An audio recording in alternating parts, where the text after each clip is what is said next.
Hello, parents. We're back today with Kevin Yee, co owner of Paddle, a padel company with locations in Atlanta and Louisville. Kevin was also my assistant at Emory, and he also coached youth tennis in the Atlanta area for a number of years.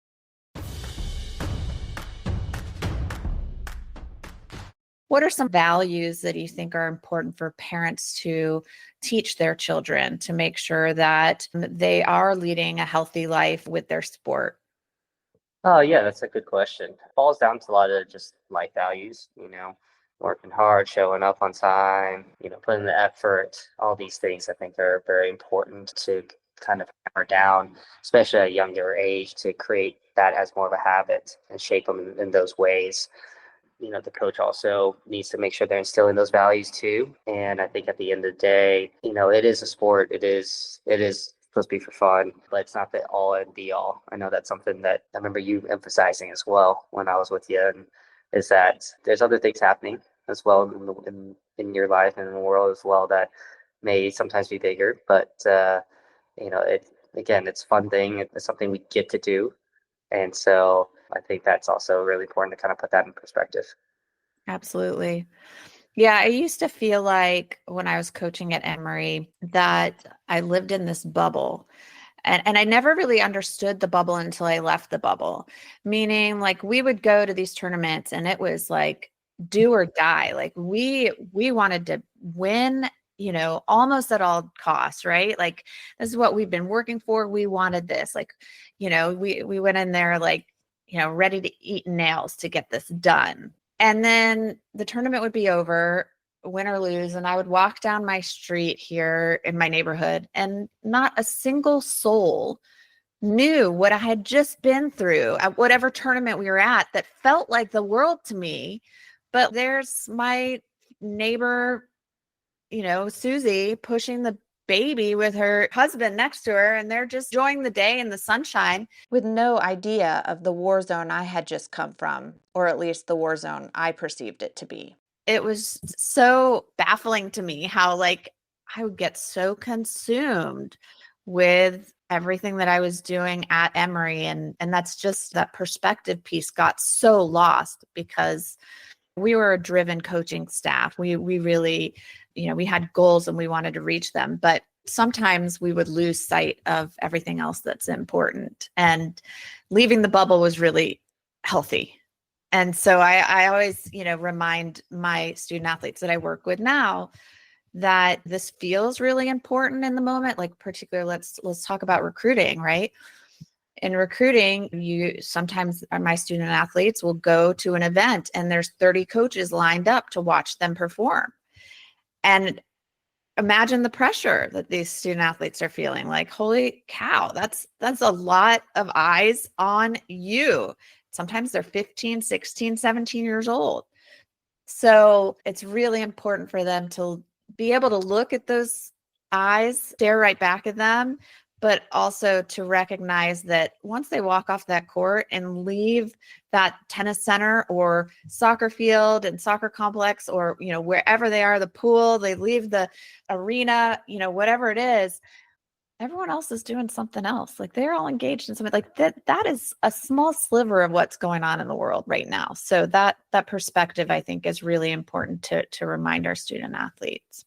So let's talk about recruiting. Okay. Talk. When I mean, you always helped with recruiting at Emory when I was there and then afterwards as well. What are some things you recommend recruits consider as they go about their college search? Yeah, I think there is the obvious D1, D2, D3 option, NAI, JUCO, all of that.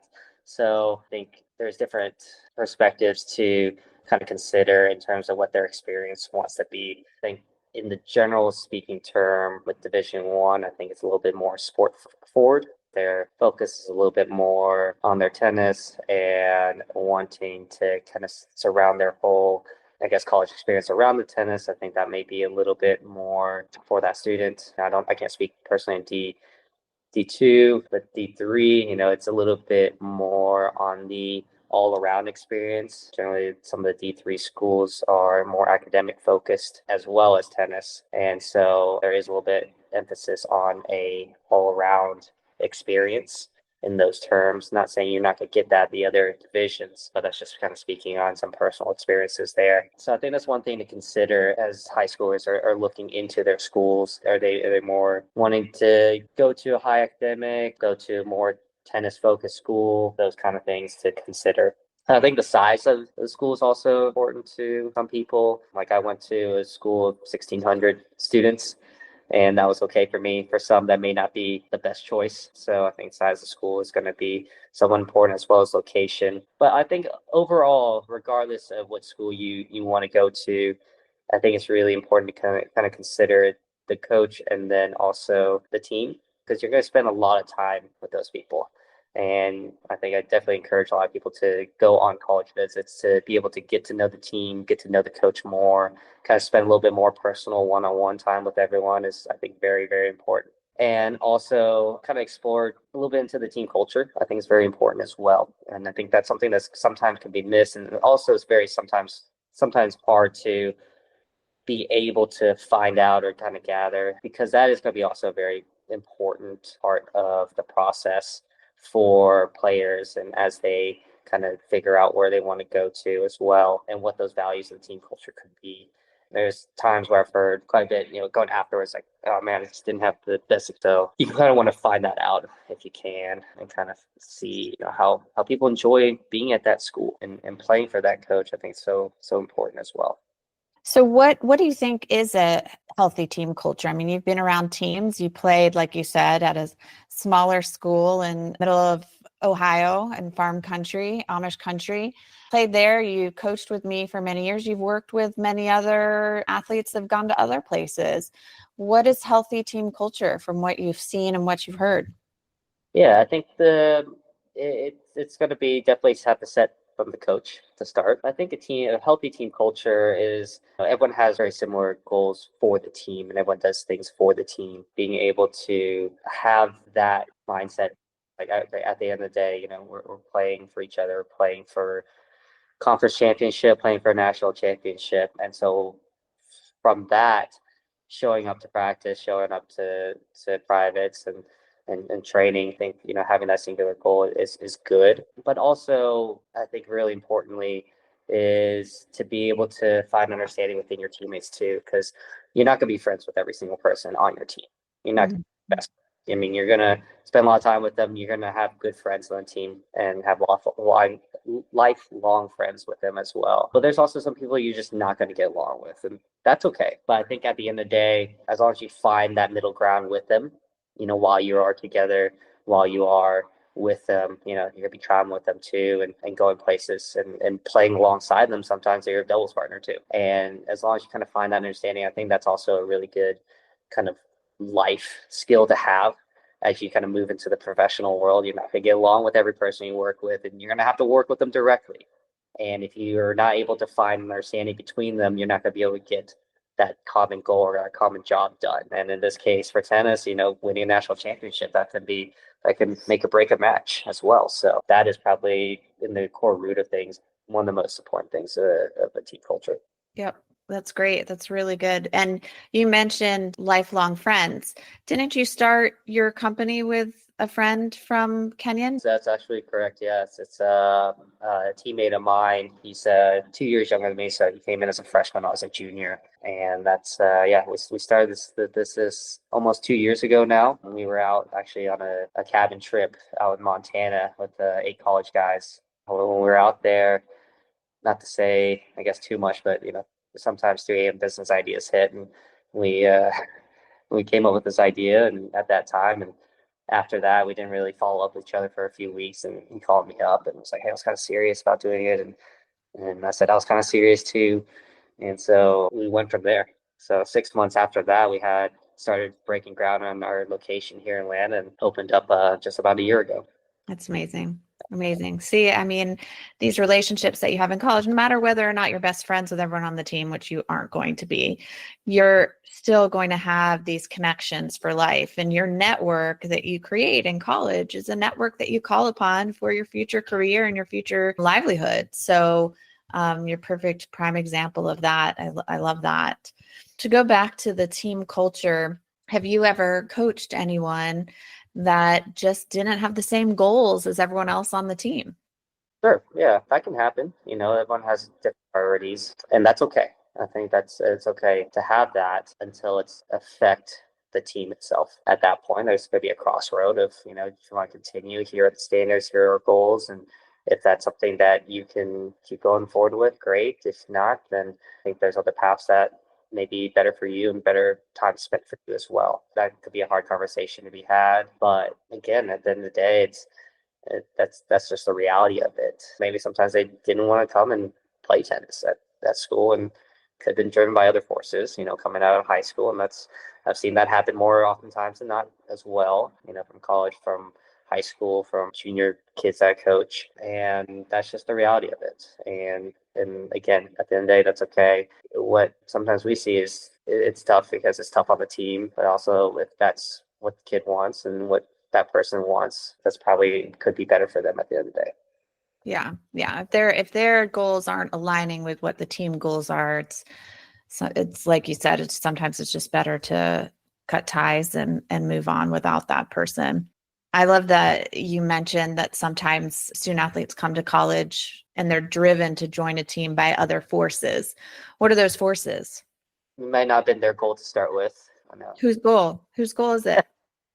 I think you're trying to lead me into saying things. Yeah, sometimes I think we go back to the parents, right? Yep. Yeah, that's what we're talking about, right? So sometimes it could be their goals, and I think it gets to a point where they create that independence as well for themselves to see, okay, maybe this isn't for me, maybe this isn't something I wanted to do, and I want to explore other things. So that's okay. And I think on the flip side, once they get to college, maybe their intention was tennis. It may not have been outside forces, but other life items happen in the way. I think a lot more times than not, a certain career path tends to kind of open up for them and they want to add a little bit more. A few friends of mine growing up, they were on paths to go into the medical field and they're having to do clinicals and during undergrad and things like that. And sometimes they weren't the closest. So they had to choose between tennis and their career. And that can be a tough choice in the moment. And so I've seen people, my friends, to have to make that choice and stop tennis or almost have to choose the career path because that's what they're going to do in the future. So I think there's sometimes parents, but also sometimes other forces like that could create and start to shift priorities for a student athlete. Yeah. And also, sometimes to look at this in even more positive light, sometimes student athletes come in thinking they don't really want to do this. They are pleasing their parents, like we talked about, but then they get there and they realize, oh, wait a minute, this team is exactly what I didn't even know existed. This is exactly what I needed. This is exactly like I love this family that this positive team culture has created. And again, all of that's dependent upon the culture of the team, but having that positive team culture can totally switch a young person's mindset in terms of their passion for the sport and their willingness to compete and all that. So it can, we talked a little bit about burnout before, but it can completely reverse those effects if there's positive team culture.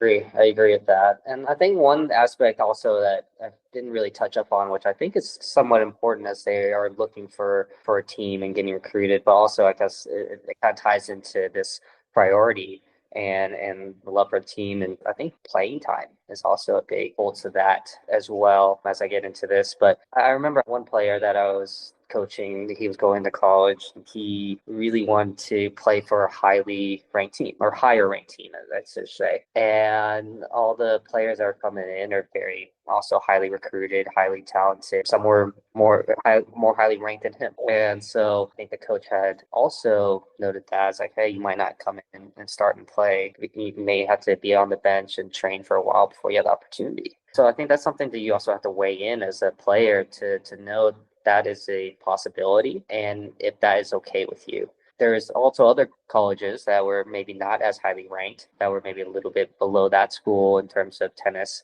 rankings, that he could come in and instantly make an impact and climb kind of those lines, become a higher line, whatever. And so I think that's something that they also have to think about too, because you're going to be able to get those experiences immediately from the get-go and be able to get those match experience that college tennis experience kind of quickly in those regards as being a starter versus not. And sometimes that can be tough to have to be on the bench. But in those regards, it's everyone has a role as well.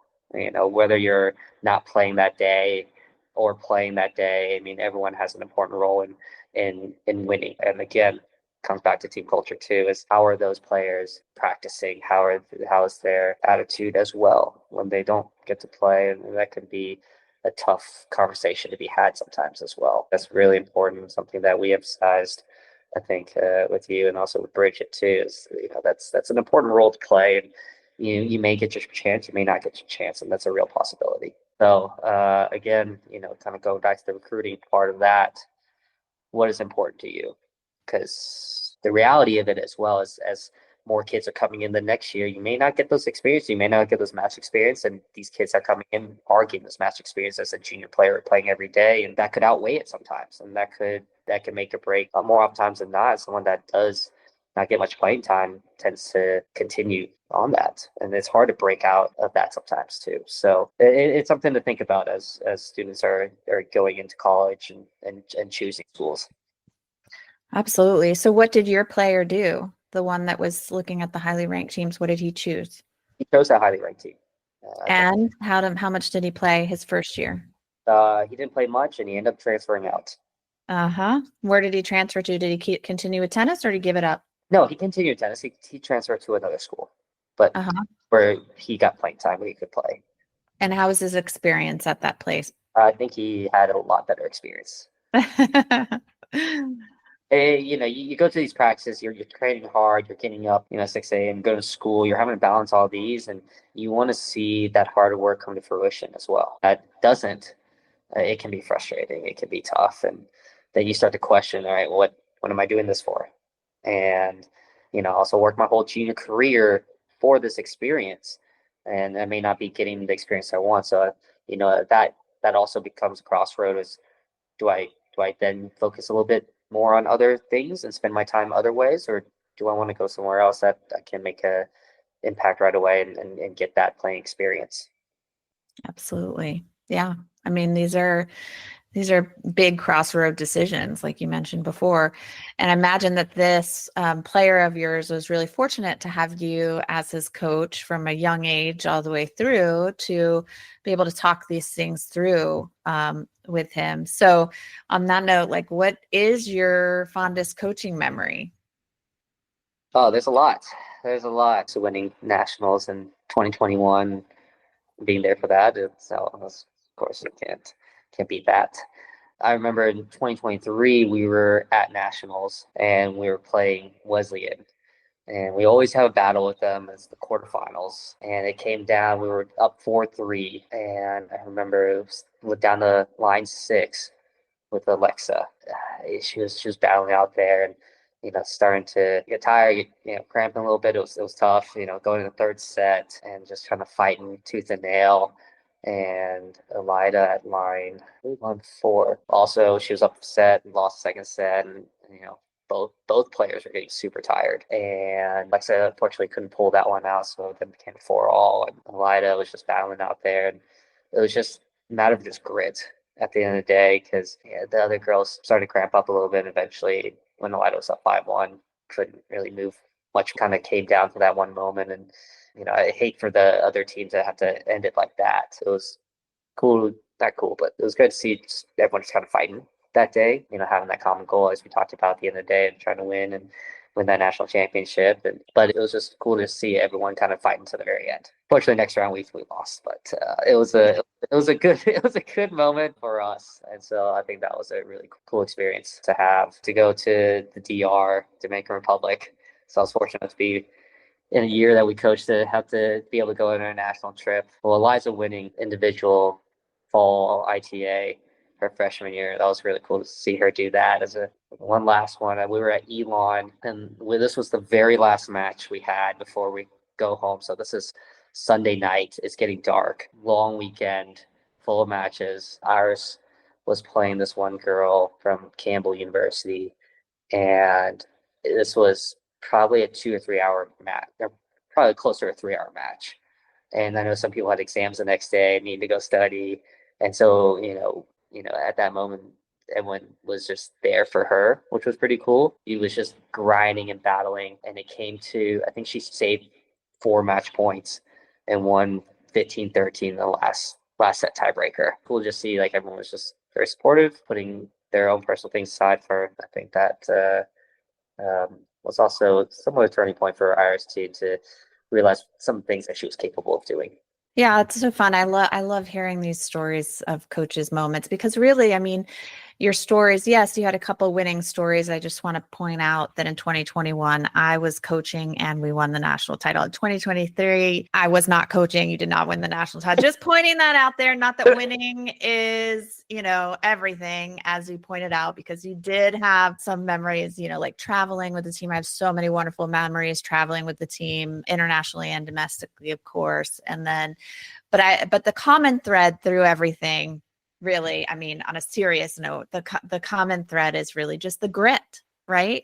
Like being as able as a coach to witness your teammates develop and execute grit in a competitive situation is, I think, the crowning achievement for a coach, truly. So I love that you shared those moments there. So as we wrap it up, and this is a podcast mostly for parents, but it's for anyone loving sports. But when you look back at your youth and college playing career and now your professional career in sport with your company and coaching adults, all levels really in Padel, what was the most helpful thing your parents did to support you? Everything, really. But I think one of the things that we talked about and touched on is I didn't feel that they put that much pressure on me to perform and achieve result-based goals. And I think that's a really important thing as also a coach to not to focus on. That's, I know I wasn't maybe in the day-to-day conversations when I was coaching with you. I was more part-time, but when me and Bridget have conversations with the players, it's a very big thing to not have as a goal, because that's something that's out of your control. I know that she talked about, Bridget talked about, was controlling controllables. That's a big thing. Mm-hmm. That's I think it's very important as a parent supporting their kids. What can they do to better themselves as well, not anything else, right? Like that's things that you can control. Instilling a little work ethic, instilling that kind of positivity to be able to kind of grind through some of the hard times, because you're going to face a lot of road bumps, you're going to face a lot of hardships, and it's going to question why you're doing it. And as long as you have the end goal, which is okay to have an end result-based goal, knowing that it may never be achieved, and that's okay, but that's something to strive for. And I think that's important to be able to have that path forward, to know that. But along the path, are you getting better at the things that you want to get better at? Are those things that you can control, are they being achieved? And I think that's kind of very fortunate that I've had parents to allow me to be able to at least have a little that freedom to be able to do that. And they've always been pretty supportive of whatever I do. And going through working in the business world, they've also helped me in those regards. I feel like I've gone through an MBA throughout my childhood and all that without having to go to school. So been fortunate in those regards too. But yeah, I mean, despite the cultural stigma of having Asian parents, I think they provide me with a little bit more freedom to be able to succeed. So I am appreciative of that. That's amazing. That's amazing. Like the freedom to explore process-oriented goals instead of result-oriented goals, which mistake across all cultures for all parents, focusing on those end results rather than the process itself. And I love that. If that's the one message that we can leave with our parents today, is to let your kids chart their own path and have their own journey, and just support them on the process as they go. It'd be great. So I guess one last shout out to the Emory parents. When I was coaching, and I mean, I'm sure you can attest to this throughout your 23 years. They're very supportive as well. Supportive of their kids, supportive of the team. Like we went to TR, Honest Parents hosted us and showed us a good time, but made sure we were welcome at home. Went to LA, Iris's parents invited us for dinner. Went to St. Louis for nationals. They host us for dinner. I remember, the catch business being super helpful, super supportive, just a loving family. And guess what? It was very hot, and we were running out of some coolers because everyone had to fight for coolers at the site to give to their players. And I remember the catch business, just went in and got 6 coolers for everyone. So that was very, very nice and amazing of them. So again, it's just, in those small gestures, it's you feel that support on a team like this. So it's again, it was tough to leave that kind of culture and that group, but definitely miss it. Yeah. Well, I know that they miss you too. And I know those parents miss you too, because you're a great person, first of all. You are a great leader and a mentor to all of the students that you coached, both at Emory, both in juniors, and now through Padel. I would like a Padel lesson. So let's get that on the books, Kevin. And thanks again for being here today. We appreciate it. You appreciate too.